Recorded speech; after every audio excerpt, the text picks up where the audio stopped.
So how are the cases like earlier 3 decades back? Were we seeing symptoms of ADHD, chronic anxiety 3 decades back when the pre-Instagram and social media era, or is it just a recent phenomena? I think you've asked a very pertinent question. The whole paradigm of the people coming, the treatment we are giving has seen a sea change. Mm-hmm. Like if you look at 20, 25 years back, I can't speak about 3 decades back, but I can speak of 20, 25 years back. The commonest disease we used to see was a schizophrenia, which we call it severe mental illness, severe depression, mania, severe levels of substance abuse. In child, we would see mental retardation. But the last 5, 7 years, I think the what we had studied and what we are seeing are absolutely different Shifted, now. yeah. Now we see a lot of children coming to our clinics. We see a lot of adolescents coming to our clinic. We see a lot of early, young adults coming, and who supposedly have everything in life. People used to think that mental illness occurs to people who are deprived of things, who have had some big events in their lives, like a death or loss of somebody, loss of a job. But you think everything seems right, but nothing is right. Mm-hmm. That's what the current generation, the current people we are seeing in our clinics have become. Like Mm-hmm. many of them come with, not getting along with the parents, Okay. adjustment issues, bullying. A simple thing like somebody not sitting with somebody in the class makes somebody feel so pressurized that they decompensate in a very, very bad manner. People are not able to take a negative emotion. I can shout, but nobody can shout on me. Right. Why did my father scold me 20 days back? Hmm.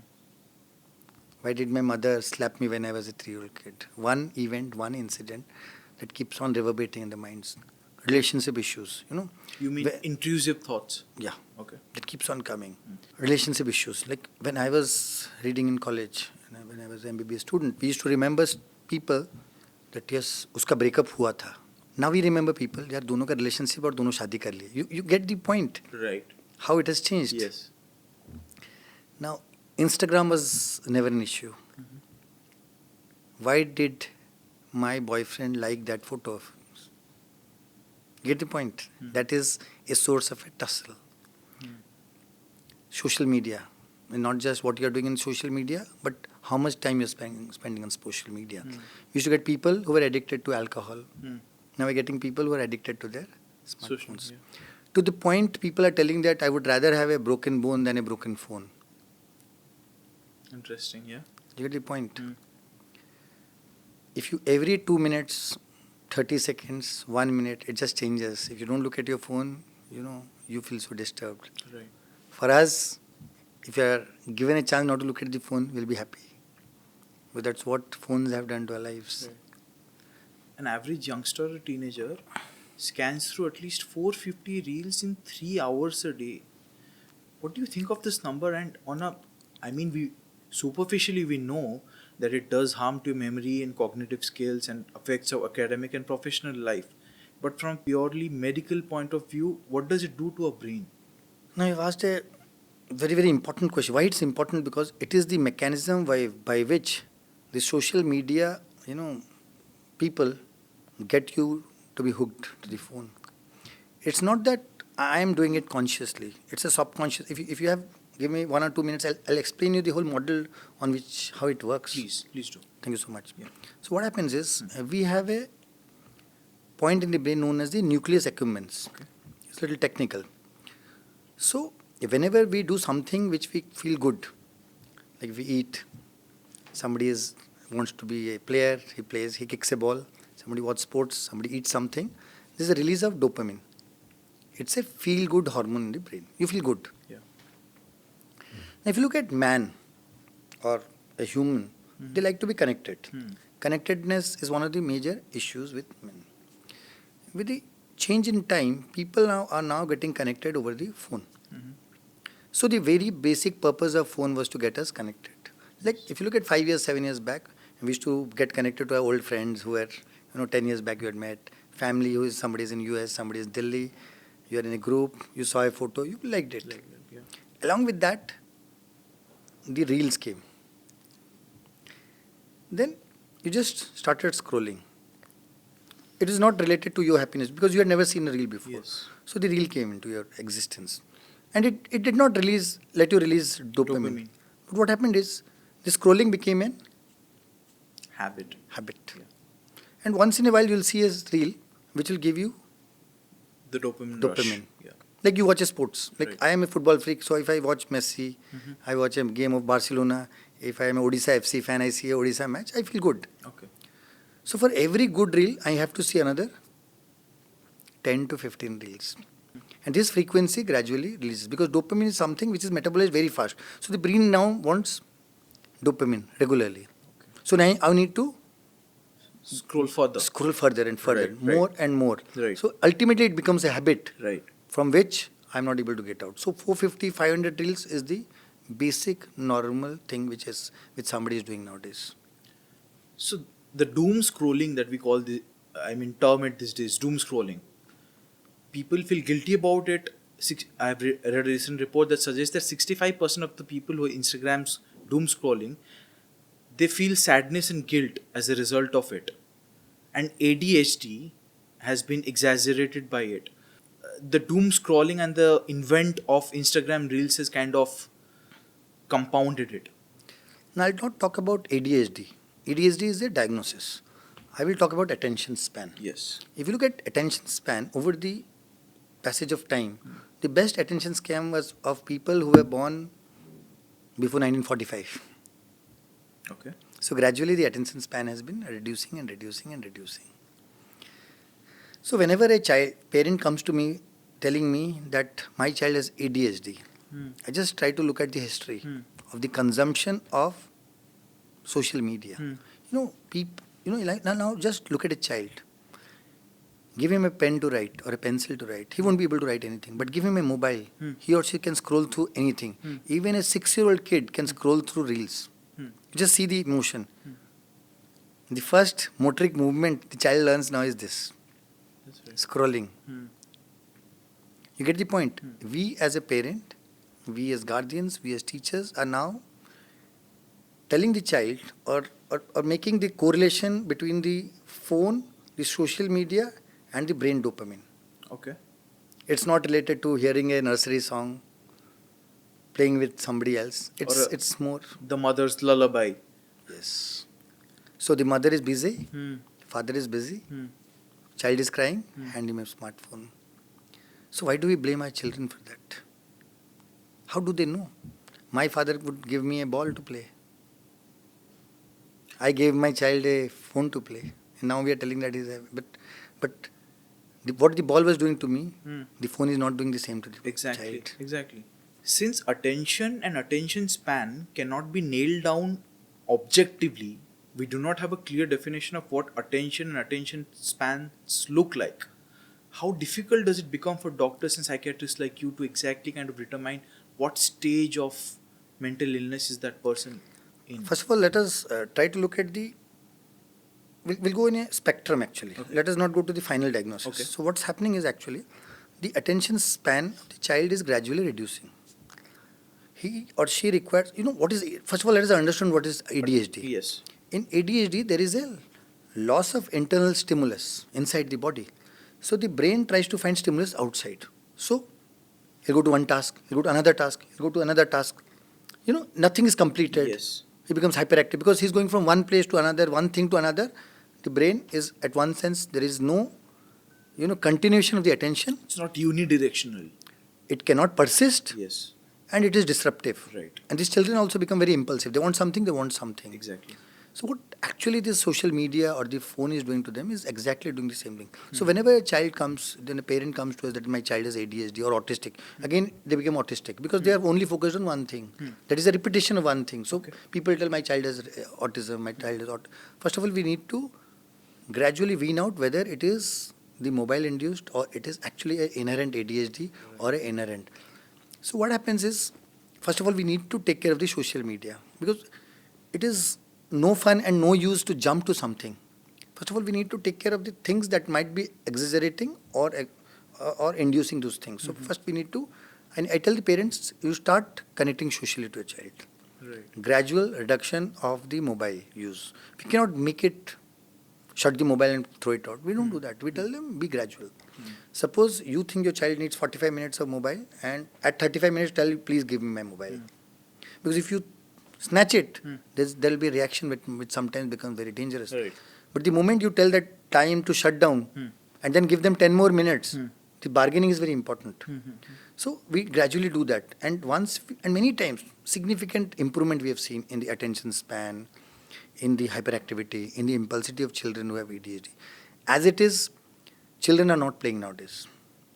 So what happened is when we were young, we had that energy in us, which was dissipated in the fields. Right. हम जाते थे, खेलते थे, cricket खेलते थे, दौड़ते थे, गिरते थे. So when we came home, we were all tired. We had to be pulled, पढ़ लो थोड़ा सा, do your homework, do something like. Even in school, we were ready for the break.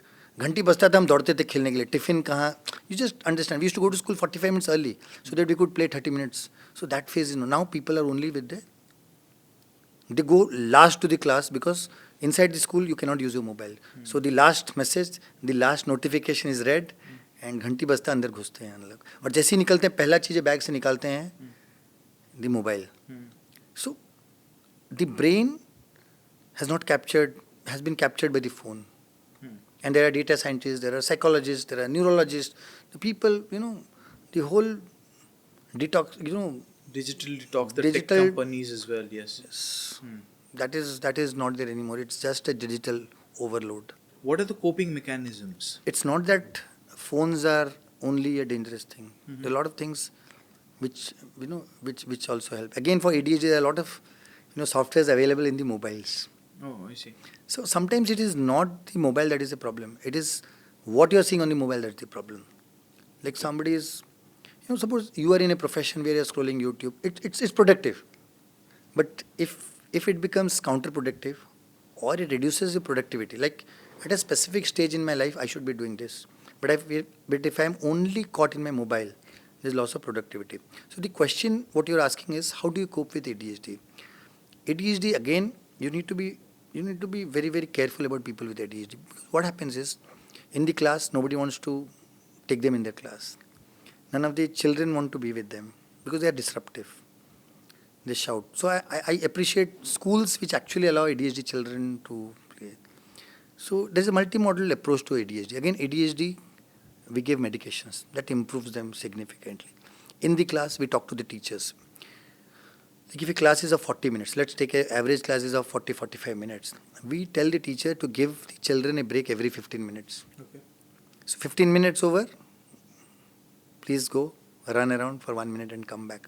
So we break the tasks into specific things. We keep a reminder to them. What happens is many times they throw their pencil box somewhere, their bag somewhere. So we have a checklist. Many times I tell them to keep a responsible student besides him so that he or she can take care of him. Okay. Suppose he throws the pencil. We tell the teachers to be more tolerant towards them. Not what happens is many times children also provoke these children. Pagal hai, pagalta, munda kama ko nahi. And this actually causes a lot of depression to them and causes a lot of aggression towards others. So how difficult or easy is it to detect ADHD in a person? It's not very difficult. For somebody like us, it's very easy. Because ADHD can be detected in two separate settings. We take history from the family. Okay. We take history in the school. And we also see it in our clinics. Like I have a chair which can rotate. So if I make the ADHD child sit in that chair, he'll keep on revolving around it. Yeah. And I give him 1 or 2 tasks. Yeah. I'll see whether he's able to complete. Like if I give him something to draw with a reward, is he able to complete the task? What about adults? Now, again, if you look at children ADHD and adult ADHD, there's a difference. In children, the ADHD presentation is more of hyperactivity. Okay. Whereas in adults, it is more of inattention. They are not able to focus into the details. They cannot complete a task that is given. Like you've told them to, read up 5 pages and make a note. They'll be able to do just 3 pages. You've told them to watch this episode of 30 minutes and make a note. After 5 minutes, they'll try to change it to, they'll be absolutely constant. Like you are sitting, I'm sitting, right. Absolutely constant. Right. But the inattention part is very, very severe. They cannot complete tasks. They will not get into details. They'll just, the handwriting is something different. The work is something different. There'll be absenteeism. 9 o'clock to 4 o'clock, they gone out at 2 o'clock. So it's why adult ADHD is difficult to, diagnose is many times you know, only if it is diagnosed in the childhood, Hmm. people think that it might be ADHD. So this is something which is like a iceberg. Right. Only a few people are visible. But now, with the advent of time, adult ADHD again is coming into the prominence.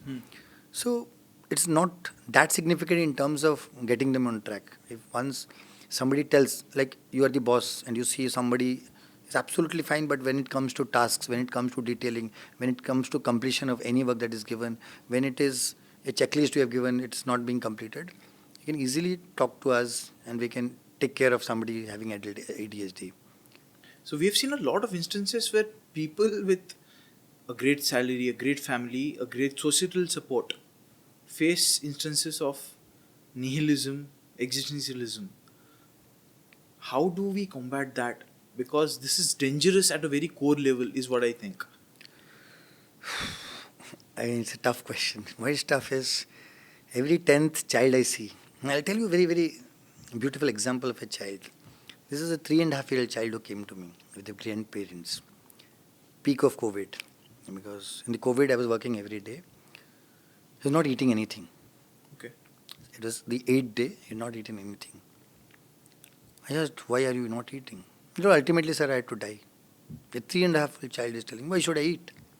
I told, why, what are you speaking? He told, sir, news, I only see one thing, there is death. My grandfather is talking on the phone, death. My grandmother is talking on the phone, death. Everybody is talking of death. Everybody around me is dying. A 3-year-old kid. 3.5-year-old kid. I'm telling you,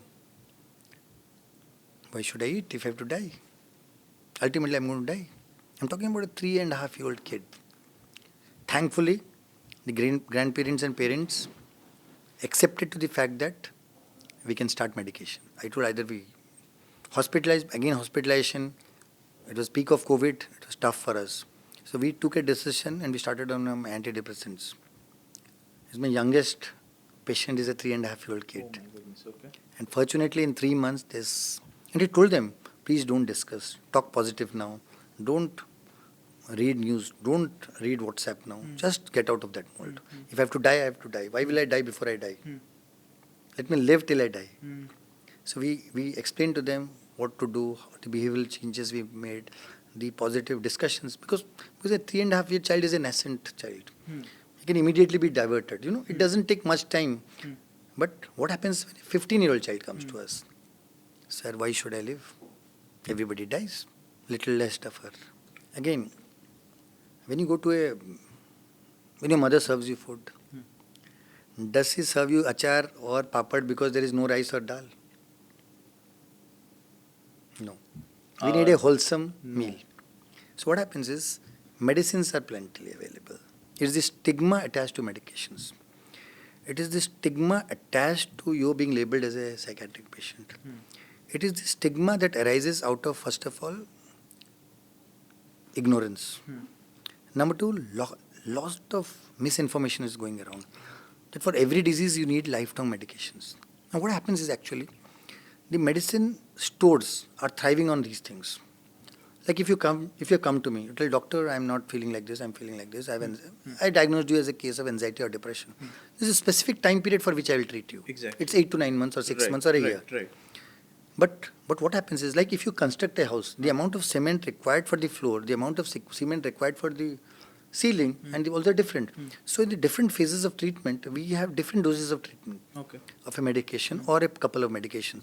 So what happens is, once I write you a diagnosis, just because you want to save on the prescription fees, you go to the shopkeeper and you refill your.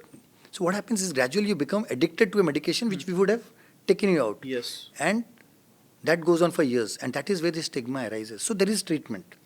Again, anything that you do, it has to be holistic. Holistic depends on medications. If somebody is serious enough, you need psychological management. Like if it is depression, you need CBT. If it is schizophrenia, it's something like. If it is addiction, it is something. If it is ADHD, it's something. So everything has a specialized psychological management. Well Structured. But lifestyle. Again, you don't need to have a disease to have a good lifestyle. I always tell to my clients, whenever somebody asks me, should I exercise well? Should I eat well? Should I not do this? I told you don't need to have something to. Let us get into the perfect if not perfect, pattern on which we live. Number one is sleep. I think everybody needs a good sleep. The problem with us is now our sleep cycles have changed dramatically. And most of the people I see who have inattention, who have impulsivity. Again, impulsivity is very, very. I need this now. I can't wait. Right. Depression, anxiety. The people, they tell they're not able to sleep. I think they have changed their sleep hours from 11 to 7 to a 3 to 11. Now just look at the whole world. The whole world is getting up at 7 o'clock, 7:30. Let's stretch it to the higher side. They're at office or work by 10 o'clock. You wake up at 11, 11:30. Nobody's at home. All of your friends are at work. You feel dejected, you sleep more.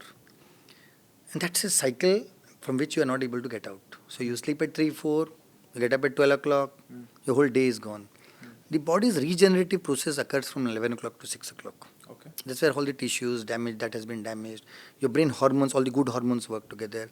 Your stress levels should reduce. You are not. You are awake when everything should be dormant and silent. And you're sleeping when you should be active. So the whole system goes for a toss. And then you see a lot of young people having diabetes, hypertension. If you look at PCOD, if you look at thyroid, everywhere, every child there has some issue. So eating well, number one, sleeping well, number two, not getting into anything that increases the stress level, be it things. We keep on brooding over things. I tell, if you can't do anything, don't think. Okay. And if you can do anything, think about how you can do. You can't go back 5 years back and try to change it. But what I can do is I can change my today. That will help me make a better tomorrow. Correct. That's what we should focus on. Correct. I think that's where we need to make those changes. Right. Substance abuse is another thing. I think that gives you that 2 hours, 4 hours of relief, but it makes you worse than you actually are. Because your brain wants it. Because it gave, again, for that 2 hours you got the dopamine. So your brain felt well. So gradually It would crave for more. it would crave for more amount, more frequent, and then one smaller substance will cease to get you that dopamine. You will need a higher substance and a higher, and then you are lost. So at a very fundamental level, distractibility is not a new thing. So now it has become pronounced due to social media, but it was always there. Yeah. It might have been due to the less amount of sleep that you have got in the last night, or the task at hand not being that interesting enough. So, like you said, is it escapism or instant gratification? I think instant gratification has become the need of the hour now. People need it now. What is happening is, if you look at the social structure, if you look at the economic structure, everything has changed. Yeah. Like when we were kids, it would be Saraswati Puja or a birthday or a Ganesh Puja where we would get dresses. Or if it would be somebody's marriage, we have gone and they have gifted it. So just look at how it has changed. The financial aspect. Now every family, if you look at everybody, almost everybody has an air conditioner in the room, everybody has a vehicle, everybody has a smart TV, everybody has a smartphone. Everybody has everything they need in life. Right. Now again, wants are unlimited. I see a 12-year-old kid telling me, when parents bring them to me, sir is asking for iPhone. And I tell that, why? Then they ask me, why do you have iPhone? So your kids have started comparing with you with themselves and want the same privileges and the same things that you have. Again, the dopamine. What happened is, we would always look for a holiday in a year. We would look for a Saturday that comes. For today's generation, these things, getting a new dress, it just gives them pleasure for some days. Not even some days, some minutes, some seconds. So there's a need, it's the brain wiring that has been rewired. So they're caught in that. So there's a dopamine surge and then the dopamine goes down. Again, they need something. So this need for something every time, for some it is an hour, for some it's 30 minutes, for some it is 2 minutes. So this change, this need for something, this dopamine actually has destroyed everybody. It's like alcohol. So you need somebody with addiction. He needs his every time. The body has to be completely filled with alcohol every time. Otherwise, the body or the mind wants it. It actually, there's a withdrawal type. So you feel dysphoric. Now there is a dopamine surge. You feel Right. happy, and then the dopamine gets down, and you feel down. So again, to get, so a time comes when you are not feeling very high anymore. You don't want the downs, lows anymore. Okay. We were constant. We had these highs. They had so much of highs now that now the highs don't matter. It's the lows. You just analyze now how Yeah, yeah. things are evolving over a Correct, period of correct. time, and that's what is happening to our generation now. Understood. A follow up to this answer, this very insightful answer is doctors in general and psychiatrists in particular wouldn't like to associate with patients personally, and that's what you said while you entered our studio. But still, at the back of your mind, you're a human being. Do you recount any such patient who's come back from the lowest of lows with your timely interventions and, of course, societal support systems and gotten his life back and being functional again? If I tell that, you Yeah, will tell that I am क्या अपना been खुद बजा रहा है. But कोई बात नहीं है. It's today was okay. a Sunday. Yeah. I say around 40. I saw 40 patients today. So today I had 3 high functioning patients who were down in the dumps who came to me, and actually 2 of them, one is in Australia and one is in US. पैर पकड़ के रोके गए हैं आज कि you have made a life. So it's a profession now. No, it's not something because we are in that position to do things we are able to do. If you would have been in that position, you would have been able to. So there are hundreds and hundreds and hundreds of stories. So you get the point. So I, it's not difficult something to, yeah, unique yeah. or something except. It's like- I can talk of one example today. Yeah. I talk of this female who was in Mhm. Australia. Okay. I need to talk this thing because it was during COVID. She had come with a child here to Australia Okay. from Australia husband. Right. The husband suddenly left back to Australia Mhm. and became non-communicative. Mm. Address changed, professions changed. With great difficulty, we managed to trace him in Australia. I was personally involved in that because I take it a little higher Okay. up. Because if somebody has come to me, if I am in that position to influence something good happening, I'll do it. Hmm. So I had a talk with that guy. I tried to convince him, but he told, sir, I'm a homosexual, sir. I cannot live with this girl. Oh, okay. After 7 years of marriage, you've deserted your wife, you've gone out of the system. He told, sir, no, I cannot have a relationship with her. And the Australian rules are very, very severe. If somebody files for divorce, there is no chance of reconciliation, counseling. Again, alimony is not a very big thing. It's the only division is when you have a property, it is divided. And this girl had a child. Because she's my client, I will not discuss too much about Of her. But course she not. also did not get along very well with her parents because Right. of all these things. Yeah. Because the parents sometimes blame the children that you did not adjust. Hmm. Now she's struggling in a one-room house somewhere, fighting a case. This child is with the parents. And she was telling me, sir, if you had not intervened and you had not taken care of me for 2 years, non-stop, it would have been 1.5 years, my photo would have been there. Talking about brighter things and greener pastures for you, you've been in a first of sorts appointed as the well-being mentor for Odisha Football Club. Now, sports persons are physically active, they eat right, the diet is clean. What unique challenges do they face? If you look at how these sportsmen have been looked at the last 3-4 years, it has become different now. Because now everybody has a social media profile. Everybody has lights focused on them.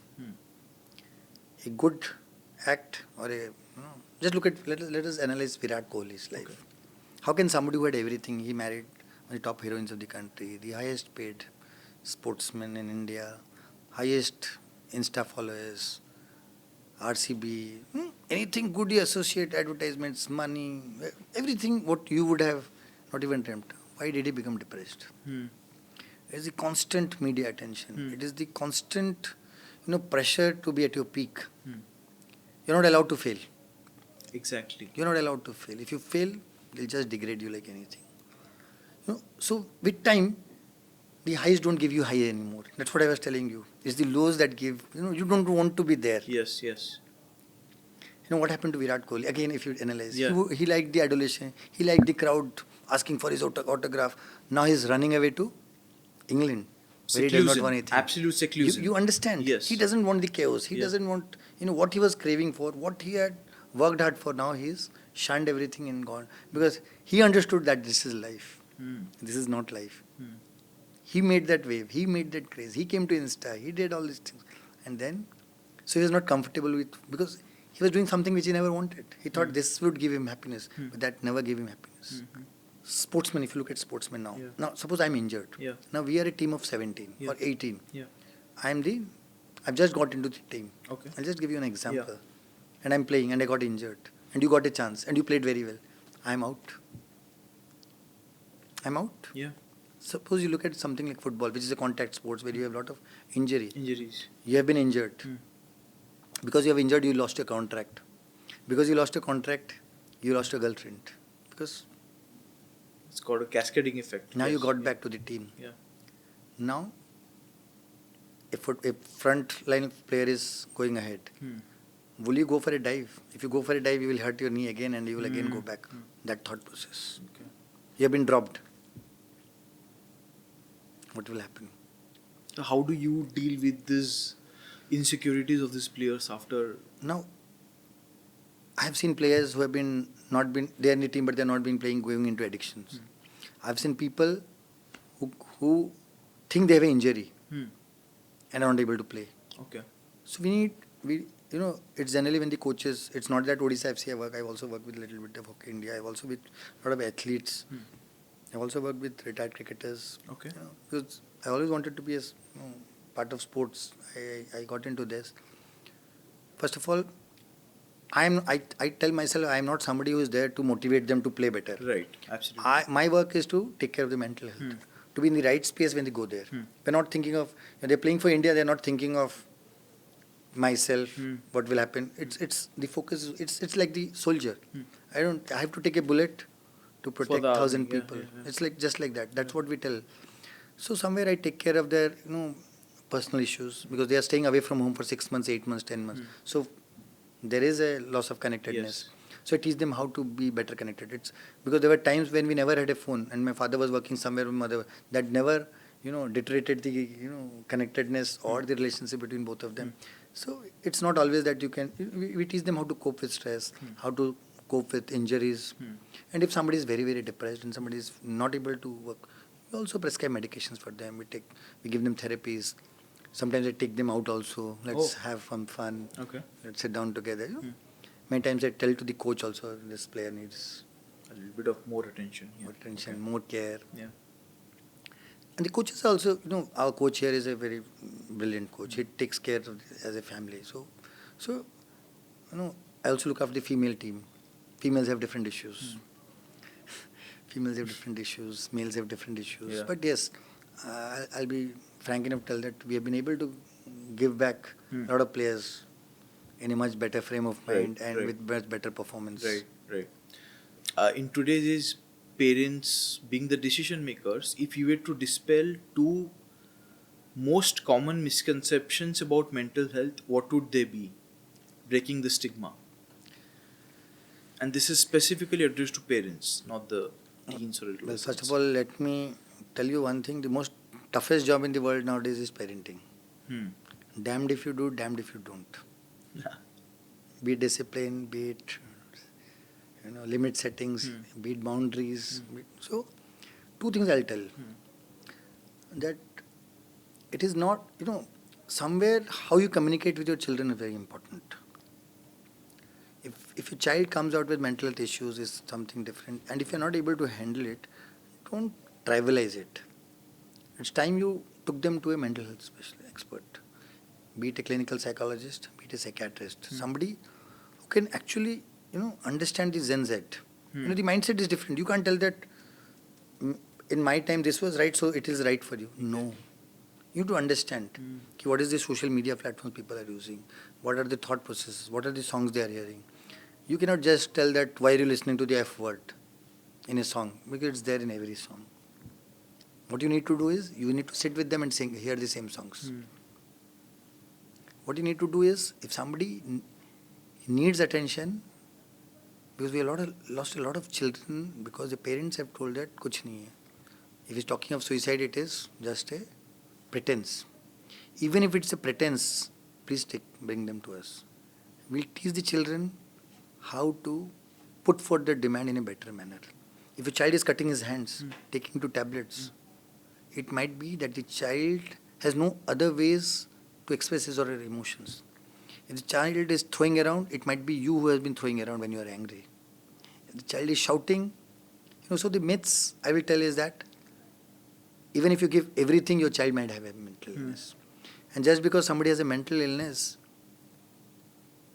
we call him or label him as some nonsense term is absent. So it's not just that the physical needs have to be met of your children. It's the mental health needs.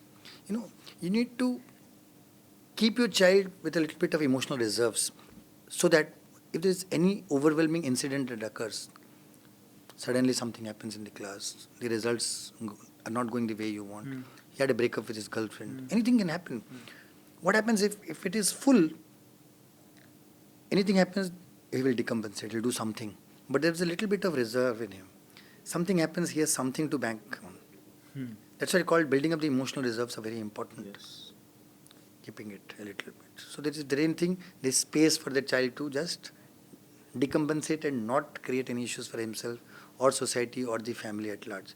So I think emotionally, mentally, we need to work on our children. It's not just the marks and the physicality that is important. I think if this is taken care of, everything else will be taken care of. Okay. This is something that has piqued my curiosity for a long time.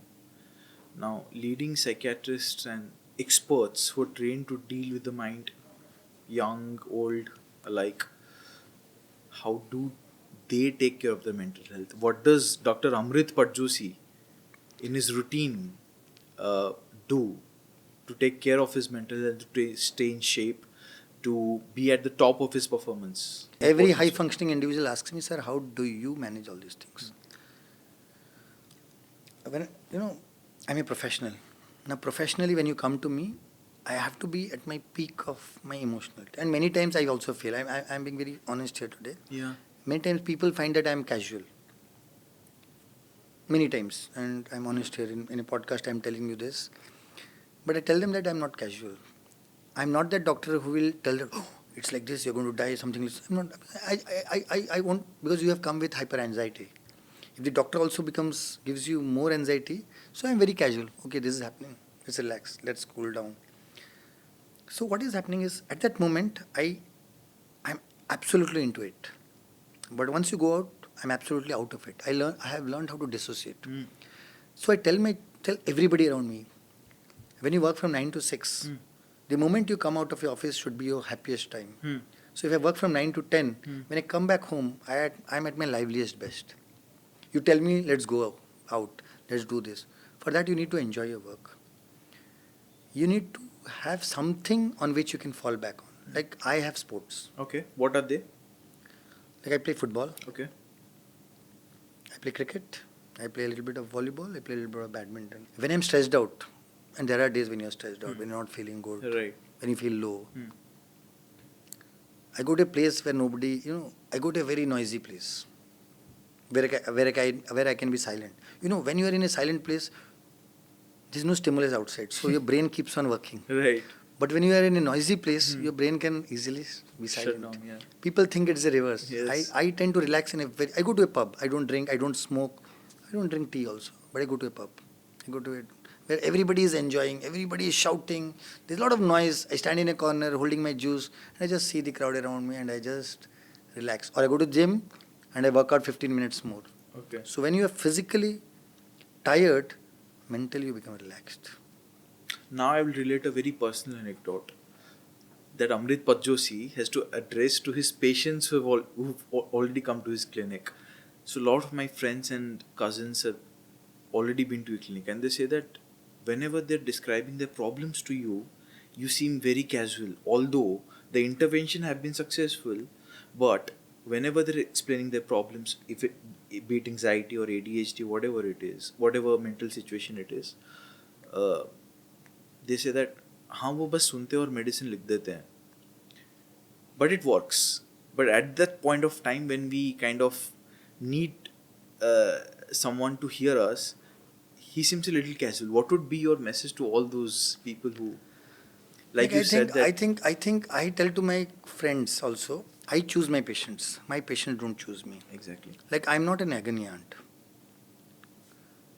I'll tell you again, I see a lot of patients. I believe in one principle.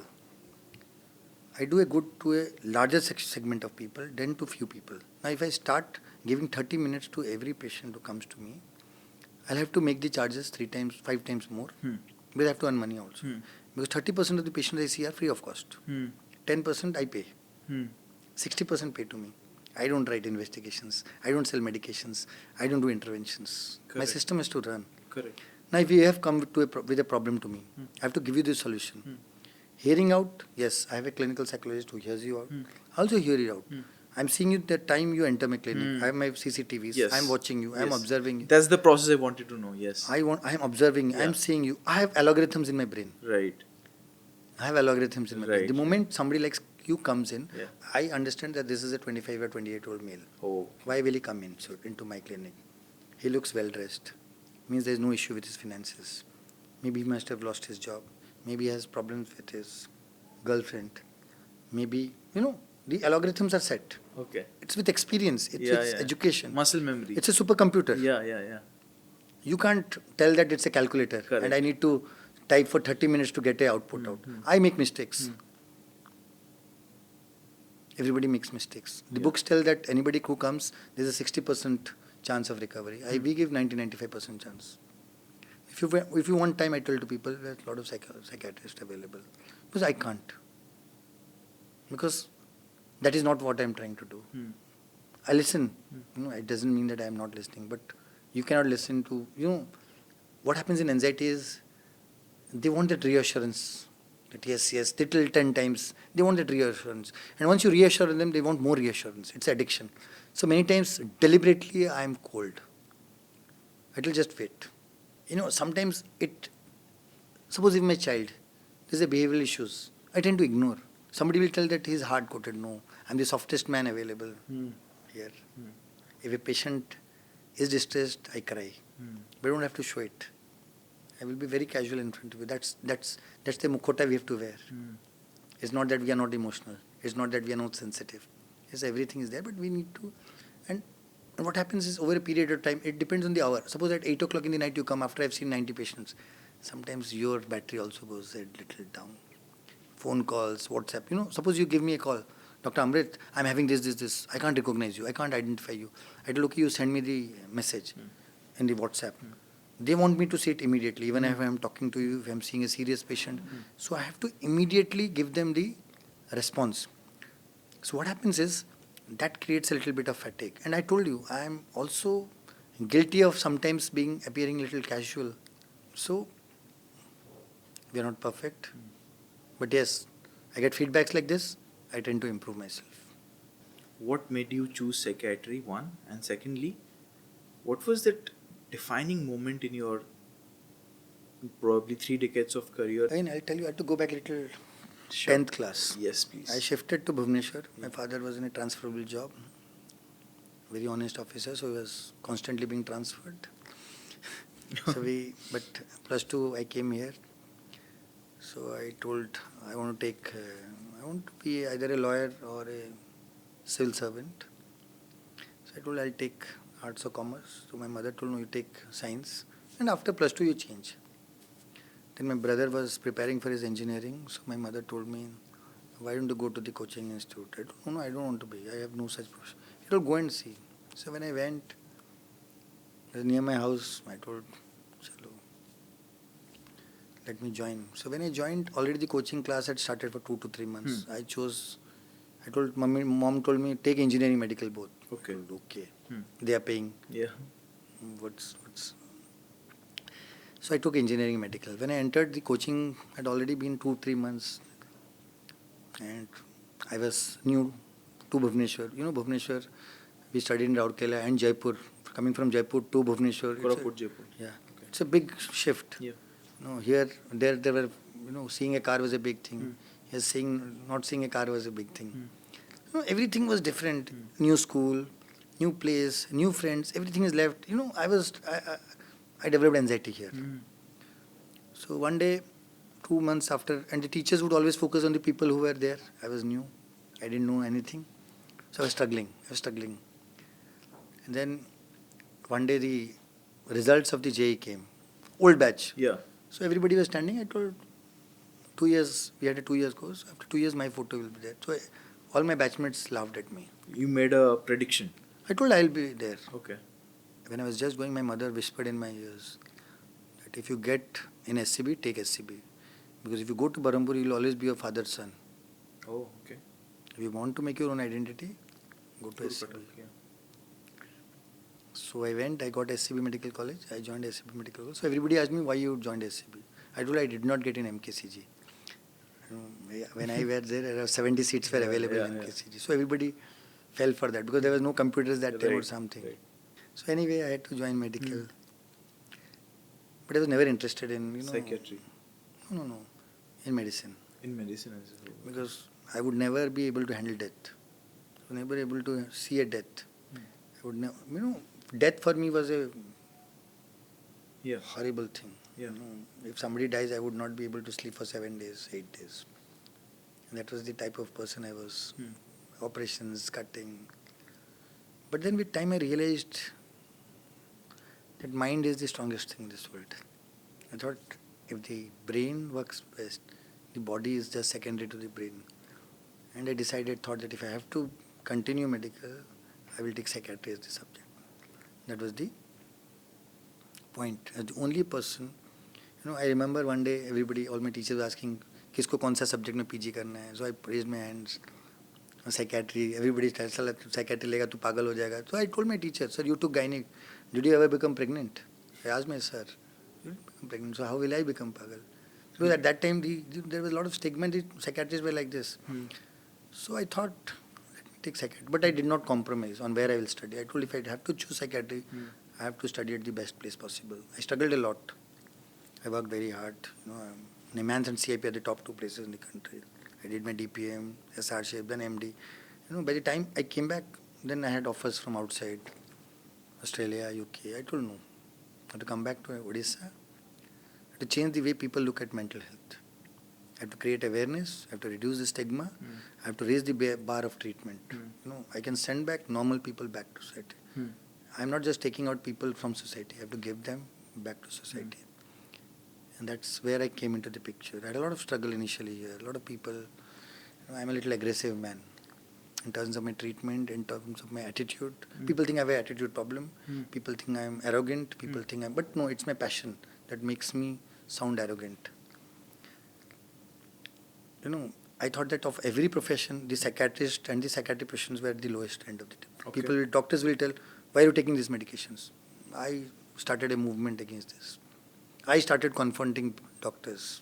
So I don't get a lot of referrals from doctors. Right. It's the public who come to me. Yes. I fight with doctors. Yes. Who the hell are you to tell? Why? How did you comment on this? I go to shops and tell, what are you doing this? I fight. And gradually those things have improved.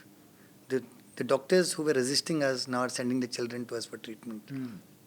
One piece of advice for upcoming resident psychiatrists and one piece of advice for youngsters who are seemingly lost but want to find their way up, still have hope.